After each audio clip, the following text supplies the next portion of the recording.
talk a lot on the show about the partisan media pushing outrage and fear over facts. But there's another kind of media bias that is less obvious and sometimes even more insidious. And that's his tendency to ignore the good stuff, the positive change, right? Oh, don't want to talk about that. Researchers at Oxford University say they had a big political scoop, an analysis on how voters react to candidates of different races and genders. The findings? Maybe not what you'd expect. The research found that voters are a lot less sexist or racist than the mainstream media would have you believe, and are just as open, if not even more open, to candidates of color or women.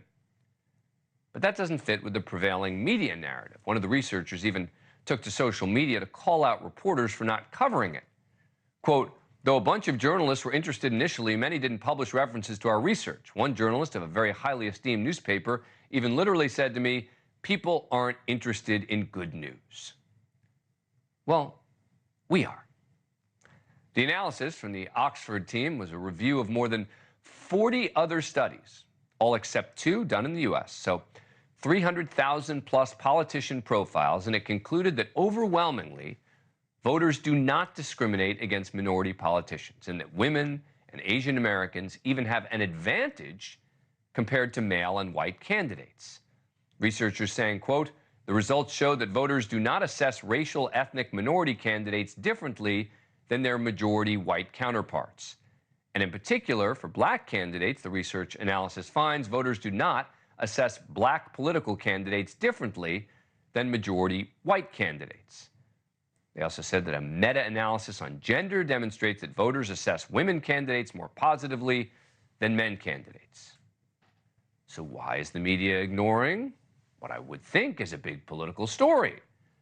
I think I know the answer, but let me ask Steve Krakauer. He is the author of Uncovered: How the Media Got Cozy with Power, Abandoned Its Principles, and Lost the People. He's also a NewsNation media contributor. Steve, what do you make of this?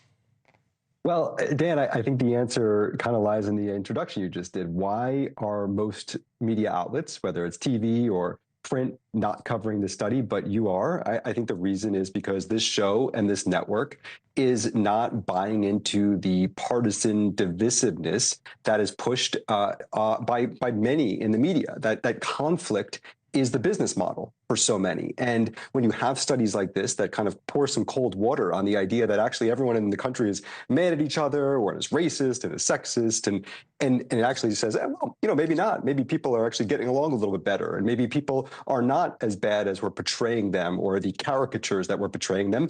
That's not really something they want to pay much attention to. That doesn't drive the clicks, and that certainly doesn't continue the narrative of this left and right yelling at each other that we're being told.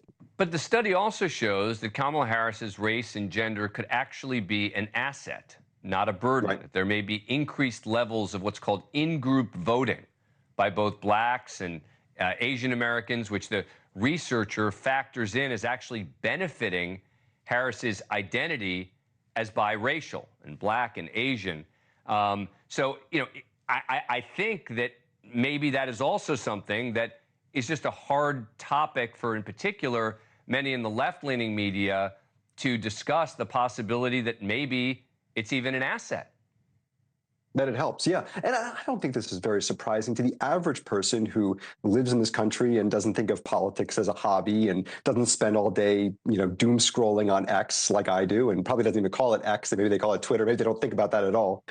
Those people know, listen, we had Barack Obama in 2008, in 2012, who was extremely popular. And you say, well, he wasn't really necessarily popular despite being a black man. People were excited to show how diverse and how exciting it was for America to be led by someone like Barack Obama, someone so exciting, someone so compelling.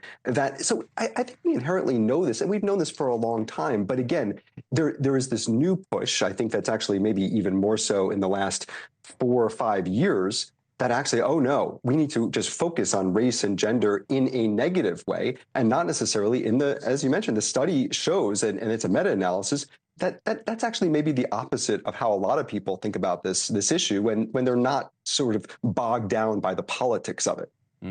Steve Krakauer, good to see you. Thank you. Thanks for watching. Go to joinnn.com to find News Nation on your screen. And don't forget to click the red subscribe button below to get more of News Nation's fact-driven, unbiased coverage.